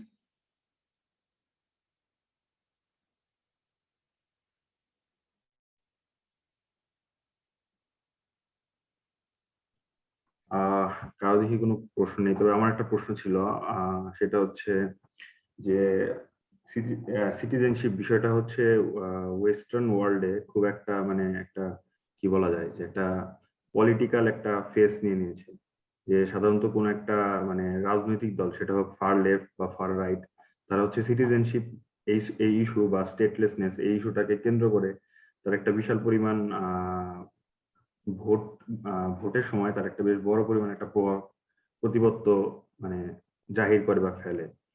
তো সেই জিনিসটা, সেম জিনিসটা আমরা ধীরে ধীরে এই কি কি বলে যে ইস্ট এশিয়া বা এশিয়ার এদিকে চলে আসতে দেখছি। যে রিসেন্টলি আমরা খুব সম্ভবত যে তাইওয়ান, চায়না, ওদের যে দ্বন্দ্ব, বা হংকং এর যে সিটিজেনশিপ বিল, এটা নিয়ে যে চায়নার সাথে একটা মনোমালিন্য হংকং এর, সেগুলো, সেই সাথে বর্তমানে যে আমরা এনআরসি, তারপর সিএ, এবং সেই সাথে যে বার্মায় আমাদের যে কি বলে যে রোহিঙ্গাদের যে স্টেটলেস করে ফেলা হয়েছে বিভিন্ন আইনের মাধ্যমে।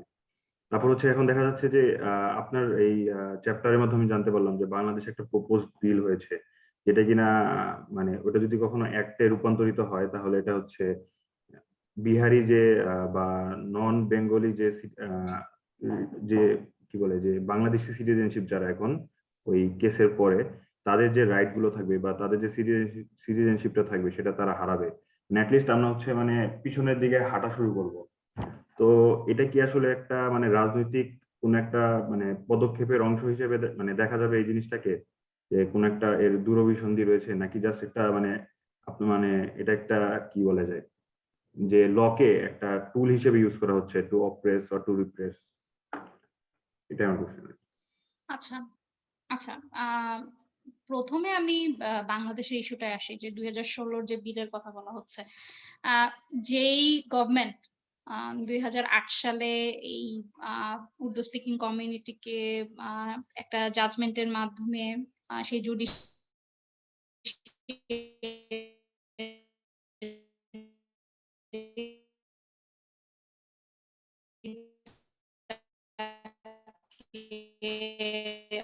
নাগরিক হিসেবে ক্ল্যারিটি দিল এবং সেই ঘোষণাটা করলো, সেই ধরনের যারা রাষ্ট্রযন্ত্র চালাচ্ছে সেই একই একই ব্যক্তিদের দ্বারা কিন্তু এই স্ট্যান্ডার্ডের ইনিশিয়েটিভ রেদার আমি বলবো যে যারা এই আইন প্রণয়ন করতে যাচ্ছেন, যারা এই আইনটা নিয়ে ব্যাখ্যা বিশ্লেষণ করেছেন বা বিলটা নিয়ে ব্যাখ্যা বিশ্লেষণ করেছেন, তাদের আসলে আবার রিভিজিট করতে হবে। আমার ধারণা সেখানে স্বচ্ছতার অভাব, রেদার এটা কোনো গভর্নমেন্ট পলিসি।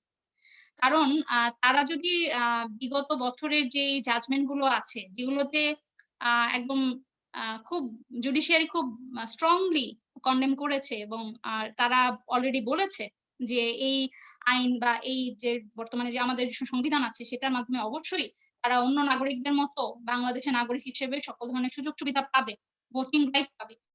এই জিনিসগুলো যারা বলেছেন সেগুলো আবার রিভিজিট করা প্রয়োজন। কারণ আমার ধারণা এখানে ঘাটতি হচ্ছে যারা আইনটা প্রণেতা হিসেবে কাজ করছেন বা এই বিলটা তৈরি করেছেন, স্ট্রাকচারটা তৈরি করেছেন, সো তাদের কিন্তু আবার রিভিজিট করতে হবে। কারণ এটা অবশ্যই খুবই সাংঘর্ষিক একটা ইয়া হয়ে যাবে, এবং এটা আবার একটা স্টেটলেসনেস এর শুরু করতে যাচ্ছে।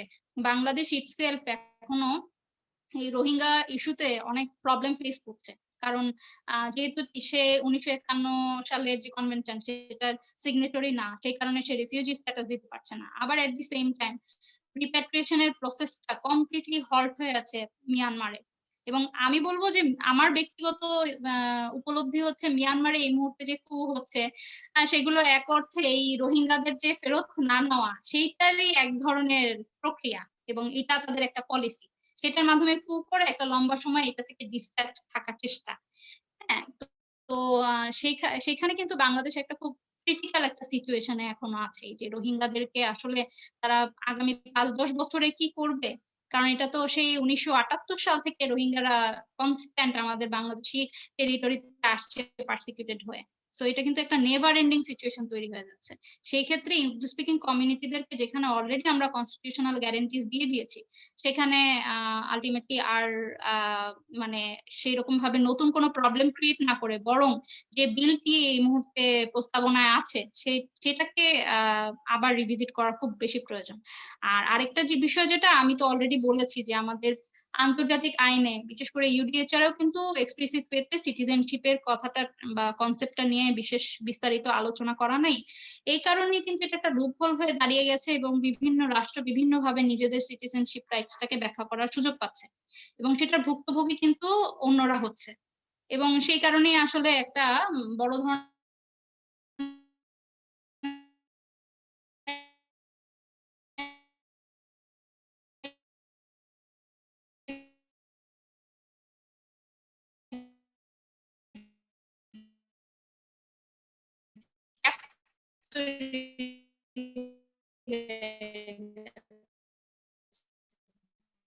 বিভিন্ন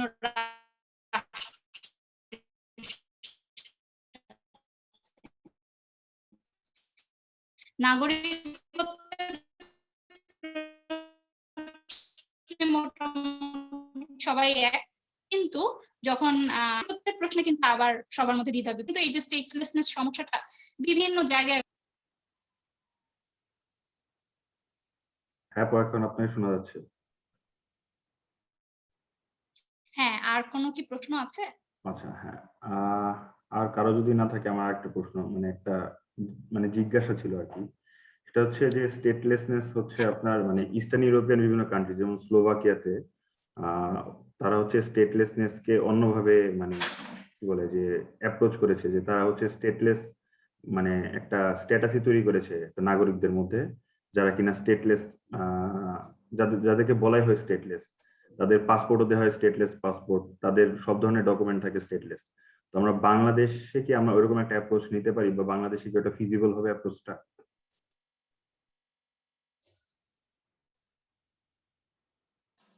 প্রশ্নটা যদি আমি ঠিক মতো বুঝে থাকি, ইস্টার্ন ইউরোপের যে ব্যাখ্যাটা দেওয়া হচ্ছে সেখানে পাসপোর্টে এরকম ভাবে স্ট্যাটাস দেওয়া হচ্ছে ব্যক্তির যে স্টেটলেস, তাই তো? হ্যাঁ, মানে ডকুমেন্ট গুলো সব স্টেটলেস ডকুমেন্ট দেওয়া হয়। ওদের বিভিন্ন রোমা হুম হুম কমিউনিটি হুম। বা এরকম বিভিন্ন কমিউনিটি আছে, আহ সেটার কথা বলছিলাম আর কি। হ্যাঁ হ্যাঁ হ্যাঁ, রোমা কমিউনিটি এটা খুবই আনফরচুনেট, কারণ রোমা কমিউনিটিটা আমরা যদি ব্যাখ্যাটা দেখে থাকি যে তাদেরকে জাস্ট বিকজ একটা আহ, দেশের সাথে অ্যালিজিয়েন্স থাকার কারণে তাদের এই নাগরিকত্ব চলে যায়, এবং পরবর্তীতে একটা বিশাল সমস্যা তৈরি হয়ে যায় এই কমিউনিটিকে নিয়ে, কারণ তারা অলরেডি কিন্তু একটা মাইনরিটি রেঞ্জে আছে।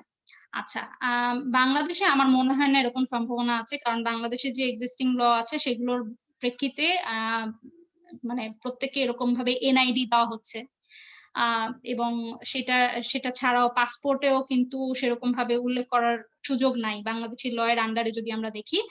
তবে আরেকটা নতুন সমস্যা তৈরি হতে যাচ্ছে আমি মনে করি, সেটা হচ্ছে যে রোহিঙ্গা ইস্যুকে নিয়ে।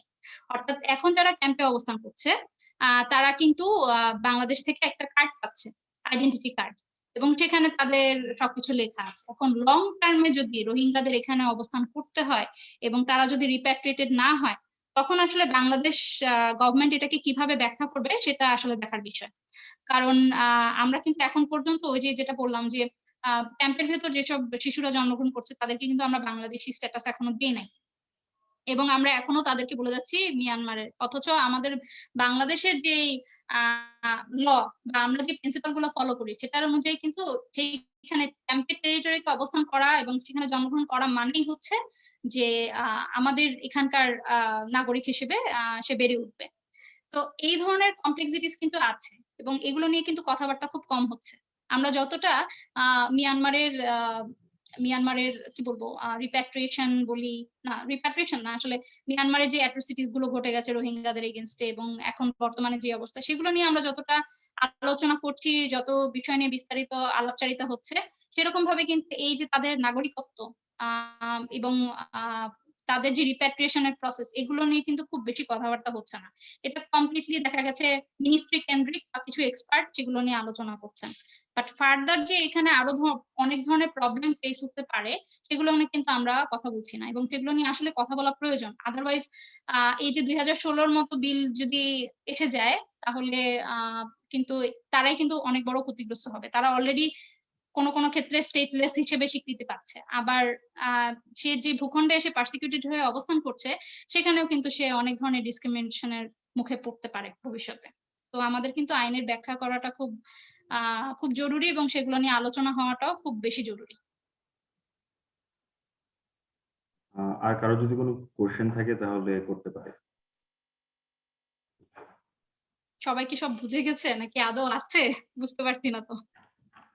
না, আছে। ম্যাম, আমার একটা কোয়েশ্চেন ছিল। হ্যাঁ, অবশ্যই বলেন। ম্যাম, যে রোহিঙ্গারা হচ্ছে অনেক আগে থেকে বাংলাদেশে আছে, তো একটা টাইমে কি ওরা সিটিজেনশিপের জন্য অ্যাপ্লাই করতে পারবে, যেহেতু ওরা অনেকদিন ধরে অলরেডি আছে?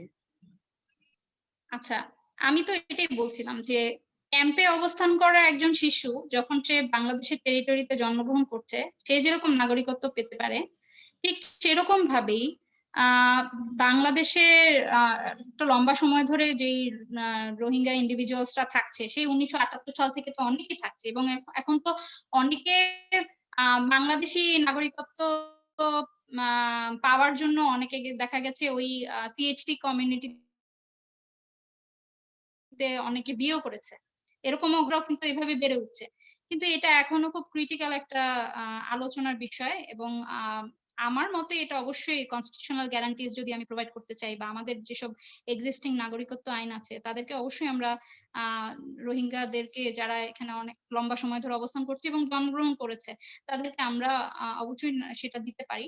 কিন্তু আবার এখানে বাংলাদেশের ব্যাখ্যা হচ্ছে যে তাদের বাবা মা যারা এখানে অবস্থান করছে তাদের বাবা মা হচ্ছে এই মূলত মিয়ানমারের নাগরিক।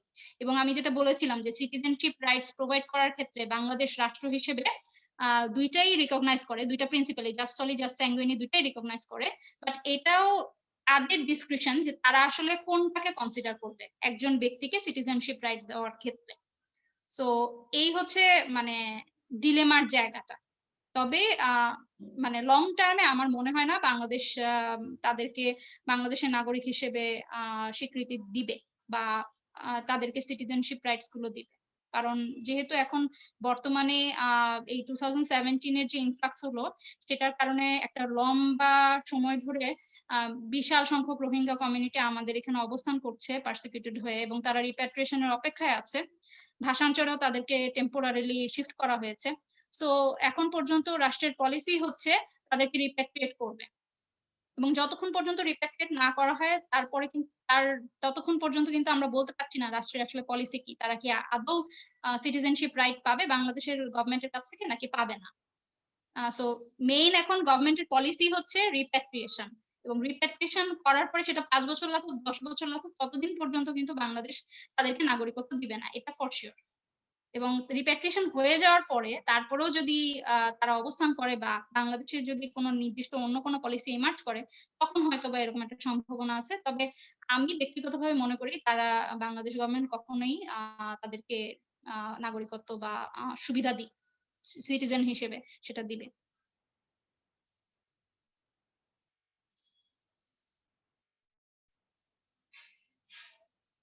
আর কোনো প্রশ্ন আছে কি?